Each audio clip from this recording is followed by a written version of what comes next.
Bonjour à toutes et à tous, et donc bienvenue à ce symposium AbbVie, LLC maladie de Waldenström, qui est dédié aux options thérapeutiques dans la leucémie lymphoïde chronique, avec tout d'abord Anne Quinquenel de Reims, qui va essayer de répondre à la question de savoir si la fitness est-elle toujours un critère de choix. Alors, merci Romain, évidemment. Comme d'habitude, je ne vais pas vraiment répondre à la question, mais je vais essayer. Je remercie tous les gens qui font de la LM et qui sont restés, ça fait plaisir. Donc voici mes liens d'intérêt.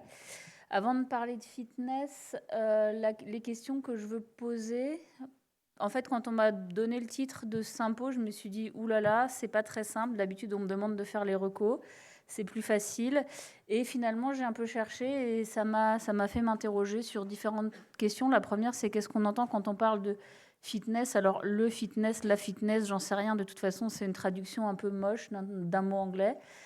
La question suivante, c'est est-ce que cette notion a disparu avec l'immunochimiothérapie? Qui donc, oui, a disparu. Finalement, quand on parle d'essais unfit, est-ce que les patients le sont vraiment? La réponse est non. Est-ce qu'on a des données en vraie vie? Et puis finalement, comment on réintègre le fitness dans tout ça? Alors pour commencer, pour voir si tout le monde est prêt, il y a une petite question. Vous pouvez flasher le QR code. Donc la question, c'est bénéficiez-vous d'une évaluation gériatrique spécifique effectuée par un gériatre pour vos patients âgés atteints de LLC? A, systématiquement. B, occasionnellement. C, non, parce que c'est effectué par le service. Et non, encore moins non, parce que globalement, il n'y a personne. Donc vous pouvez flasher.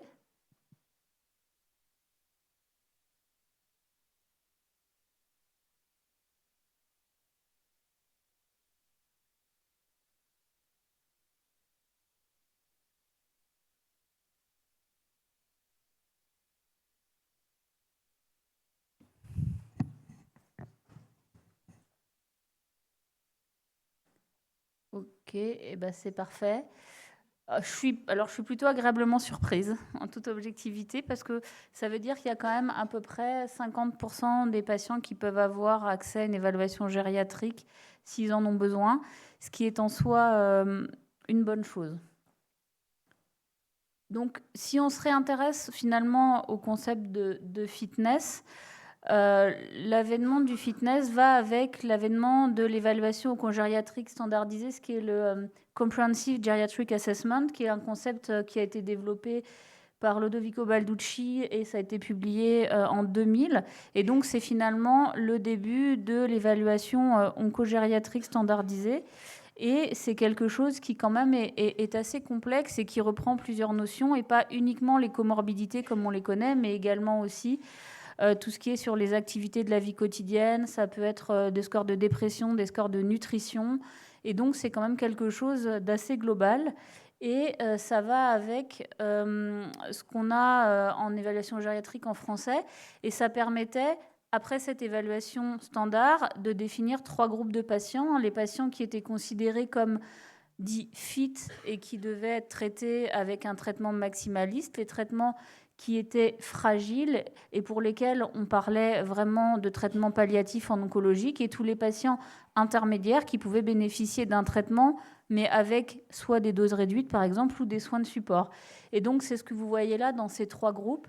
Et c'est pour ça qu'en tout cas, à Reims, quand on a des fiches de RCP des patients de plus de 78 ans, on nous demande en théorie de faire un score G8, et que quand on a un score G8 qui n'est pas très bon, on est censé en théorie bénéficier d'une évaluation oncogériatrique, ce qui malheureusement chez nous n'est clairement pas le cas. Alors comment ça se traduit en termes de LLC? J'ai retrouvé ça, j'ai tapé en fait dans Google slogo, no-go, go-go. C'est un concept qui vous rappelle sûrement quelque chose et qui date de l'immunochimiothérapie. Alors je ne sais pas pourquoi c'est dans une revue de néphro, mais c'est quelque chose qui avait été écrit là par Cantirai et quelqu'un d'autre d'un peu connu qui s'appelle Émilie Montserrat. Et donc c'était des rapports de congrès où on parlait de ce concept. Et donc dans la LLC, on avait ce qu'on appelait les GOGO, qui avaient une thérapie intensive. Donc à l'époque, là on est quand même en 2009, donc on était entre le FC ou le RFC qui avait apporté un gain de survie. Et donc on se disait, mais est-ce qu'on va vraiment guérir ces patients? Vous voyez le cure point d'interrogation. Quand on avait les no-go, c'était les soins palliatifs. Et puis le slow-go, c'était les traitements intermédiaires. Alors là, on est toujours en 2009, hein, donc c'est le chlorambucil, la fludarabine en monothérapie, et principalement de contrôler les symptômes.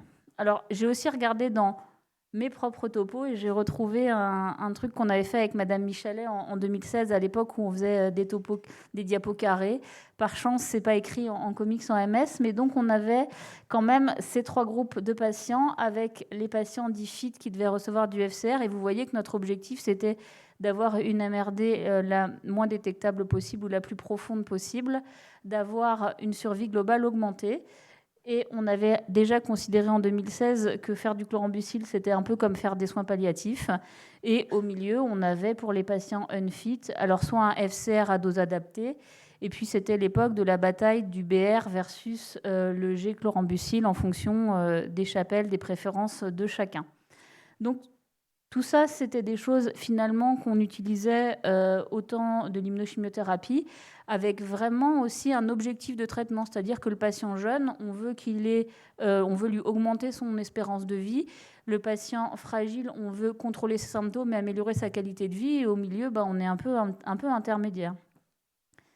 Et finalement, ça, c'est une diapo pour vous montrer qu'on est passé sur la grande route de la LLC, des traitements de chimiothérapie à l'immunochimiothérapie et maintenant aux thérapies ciblées. Alors, les premières recommandations du philo, en fait, qu'on a écrites en 2019, même si elles ont été publiées en 2020, le temps qu'on y arrive, il y avait l'immunochimiothérapie et on considérait finalement que le fitness ou la fitness, c'était de savoir si on était éligible. Alors, je parle sur l'état général et les comorbidités. Là, je ne parle pas de facteurs pronostiques à la fludarabine. Et puis, c'était quand même le critère principal en dessous de l'anomalie de TP53. Sur les deuxièmes recommandations, c'était encore. Et puis, finalement, ça a complètement disparu de nos dernières recommandations, où finalement, on n'est plus du tout sur cette notion de fitness. Évidemment, on s'intéresse aux comorbidités des patients, mais c'est juste pour savoir si le patient il peut recevoir ce traitement ou pas forcément si c'est le traitement le plus indiqué, et on est surtout sur des facteurs pronostiques.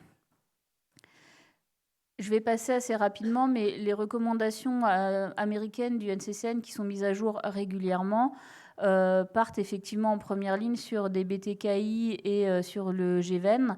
Et donc, on est juste là-dessus encore sur les critères, c'est absence ou pas de mutation ou d'anomalie de TP53. Et pour aller plus loin, si on s'intéresse au futur essai qui est mené par le groupe allemand, mais auquel de nombreux pays européens, dont nous, vont participer, vous pouvez voir en haut à gauche, on nous parle d'essai en anglais all comer. Ça veut dire que tout le monde est inclus dans cet essai, et on précise bien même en dessous, irrespective of fitness, comorbidity and risk factors. Donc ça veut dire que finalement, la fitness, on s'en fout un peu, sauf si le patient il a vraiment une comorbidité et qu'on n'a pas envie de lui faire du pirtobrutinib ou du venetoclax dans cet essai, on prend tout le monde. Donc finalement, on a l'impression qu'on est dans une espèce de situation où finalement, la fitness, c'est plus quelque chose qui rentre en compte. Et par contre, malgré tout, sont arrivées cet été les recommandations de l'ESMO, qui remettent finalement cette notion de fit ou unfit ou âgé au premier plan. Et principalement, en fait, ça fait changer la place de l'association ibrutinib plus venetoclax, puisqu'on sait que c'est une association qui est principalement remboursée normalement chez les patients dits unfit, mais on sait qu'il y a eu dans l'essai GLO notamment des décès toxiques chez des patients qui étaient relativement fragiles, et c'est un schéma qu'on n'a pas forcément envie de proposer à des patients qui ont des comorbidités. Donc voilà, on est un peu dans cet entre-deux, avec d'un côté cette idée de se dire qu'il faut mettre tout le monde dans les essais, et puis de l'autre se dire que quand même, il faut peut-être juste regarder un peu plus que les comorbidités pour choisir les traitements des patients. Donc, qu'est-ce qu'on a finalement comme données pour essayer de réfléchir avec des vraies données et pas juste un concept? Alors, quand on a comparé principalement l'immunochimiothérapie aux thérapies ciblées, donc on avait toujours ce concept d'unfit, puisqu'on comparait à l'immunochimiothérapie du patient fit ou du patient unfit. Et ce qui m'a toujours un peu interpellée dans ces essais dits unfit, c'est déjà ne serait-ce que l'âge des patients inclus, puisque en fait, ça tourne toujours de façon assez reproductive entre une médiane d'âge de 70 et 74 ans, alors qu'en fait, le diagnostic de LLC, la médiane d'âge au diagnostic, c'est 72 ans, et qu'on sait qu'il y a au moins 25% des patients qui auront plus de 80 ans au moment où on va commencer le traitement. Donc, je n'ai pas le temps de détailler toutes les études et ce n'est pas le sujet. Mais dans Raisonnet 2, donc, qui comparait le chlorambucil et l'ibrutinib, les critères d'inclusion, c'était plus de 65 ans où il fallait avoir au moins une comorbidité si on avait entre 65 et 70 ans. Et donc, on n'a que 31% des patients qui ont un CIRS supérieur à 6 et un âge médian à 73 ans. Ilevettienne, donc c'était l'essai pivotal de l'acalabrutinib seul ou avec une association d'obinutuzumab et comparé à obinutuzumab chlorambucil. Et on a effectivement un CIRS médian à 6 et un âge médian à 70 ans. Donc ça reste une population qui n'est quand même pas très unfit. Et pour Sequoia, donc les critères d'inclusion, c'était inéligible au FCR. Sequoia, c'était le zanubrutinib comparé à bendamustine et rituximab. Et donc, bendamustine et rituximab, pardon. Et donc, on a encore une fois des patients qui sont pas très unfit. Donc, est-ce qu'on peut extrapoler de ces données ce qui est fait chez ces patients à des patients de vraie vie? Ça reste des patients qui ne sont pas si fragiles que ça. C'est un peu la même chose pour les essais à durée fixe. Le CLL14, donc, qui comparait obinutuzumab venetoclax à obinutuzumab plus chlorambucil, toujours pareil, 72 ans de médiane des patients et un CIRS médian qui était à 8. GLO, c'était ibrutinib venetoclax qui a permis l'enregistrement de l'association ibrutinib venetoclax versus obinutuzumab chlorambucil. Toujours un âge médian à 71 ans et un CIRS qui est peut-être un peu plus élevé, ce qui pourrait, on pourra en discuter de voir cet excès de toxicité, mais ça reste des patients qui sont quand même moins fragiles que les patients qu'on suit dans la vie quotidienne. Alors, si on ne s'intéresse pas au fitness, mais il y a quand même eu un papier du groupe allemand où ils ont poolé les patients de plus de 80 ans dans leurs études. Et donc, ils ont pris différentes études avec de la chimio et avec des thérapies ciblées, mais ça vient principalement du CLL14. 716 patients dans les essais. Et ensuite, ils ont pris les bras thérapie ciblée, donc ça fait à peu près 330-350 patients. Et si on regarde les patients âgés de plus de 80 ans dans ces essais, c'est 33 patients sur environ 350, donc c'est 10% des patients. Alors, une survie sans progression et une survie globale qui sont inférieures, il n'y a pas eu de statistiques de fait, mais c'est assez logique tellement il y a peu de patients. Mais finalement, on a un taux de réponse globale qui est inférieur à ce qu'on s'attendrait en première ligne et des survies médianes qui sont peut-être un peu moins bonnes. Et surtout, moi, ce qui m'a interpellée, c'est que 51% des patients n'ont pas fini le traitement dans le protocole. Donc, ça veut dire qu'on a très peu de données et que ces patients-là ne représentent clairement pas la majorité des patients inclus dans les protocoles. Alors, en cherchant bien, on a quand même trouvé un essai où on avait une évaluation gériatrique un peu complète. C'est l'essai GIVE du groupe Ovon qui était une phase 2. Alors attention, dans cet essai, GIVE, c'est obinutuzumab venetoclax. Ce n'est pas le même GIVE que celui avec l'ibrutinib. Donc c'est obinutuzumab venetoclax. Et l'objectif de cet essai, c'était de savoir s'il y avait un intérêt de rallonger le venetoclax chez les patients qui avaient une maladie résiduelle positive. Et a priori, non, ça a été déjà publié. Mais là, je me suis intéressée à une autre publication dans Blood qui s'intéressait à l'évaluation gériatrique. Donc, c'est des patients qui avaient eu, dans le cadre de l'essai, une vraie évaluation gériatrique avec énormément de facteurs. Donc, on voit qu'il y a quand même la grande majorité des patients qui ont au moins une ou deux anomalies gériatriques. Et ce qui était intéressant, c'est que, alors évidemment, si on a plus d'une comorbidité ou plus d'une anomalie à l'évaluation gériatrique, on a plus de toxicité non hématologique de grade 3, mais que malgré tout, certaines comorbidités doivent être quand même liées à la maladie, puisque quand on fait le traitement, on a l'impression que les scores peuvent s'améliorer. Donc, ce n'est pas forcément une indication à ne pas faire le traitement. Quoi qu'il en soit, je pense que c'est à peu près les seules données qu'on a trouvées avec un essai prospectif et une évaluation gériatrique complète. Alors, dans ces cas-là, on peut se pencher vers les données de vraie vie pour essayer d'avoir des données complémentaires. Et donc, je vous représente, pour ceux qui ne connaissent pas, VEN80, qui était une étude rétrospective du philo Et on voulait savoir comment se passait un traitement par vénétoclax chez les patients âgés de plus de 80 ans. Et donc, les critères d'inclusion, c'était simple, c'était avoir une LLC et avoir commencé un traitement avec du vénétoclax après l'âge de 80 ans. C'était des patients en rechute qui avaient soit reçu du vénétoclax en monothérapie, soit une association vénétoclax-rituximab selon un schéma Murano. Et donc, l'intérêt, c'était la tolérance, les mesures associées et l'efficacité. Et donc, ce qu'on peut dire, on avait 78 patients avec un âge médian qui était de 86 ans, des patients qui étaient schématiquement relativement comorbides. Alors, c'est une étude rétrospective, donc c'est pas exhaustif, mais on avait quand même 2 tiers des patients qui avaient une cardiopathie et pratiquement 60% qui avaient une insuffisance rénale, alors qu'elle soit modérée ou sévère. Mais quand on regardait juste le PS ECOG, c'est des patients qui étaient pratiquement tous PS ECOG 0 ou 1, donc plutôt avec un état général préservé. Ce qui nous a aussi beaucoup intéressé dans cette étude, c'est de regarder qu'est-ce qu'on proposait à ces patients. Alors, on est en 2021, et le recours à l'AMA, donc l'assistance aux malades ambulatoires, donc l'infirmière de thérapie orale et à la conciliation médicamenteuse, c'était 50%. J'ai vraiment espoir qu'on ferait mieux maintenant si on devait refaire cet essai. Je l'espère en tout cas. Et en revanche, pour l'évaluation gériatrique, on était très loin de ce que vous nous avez dit tout à l'heure. Donc, soit on est un petit peu optimiste maintenant, soit on a progressé, et ce qui serait très bien.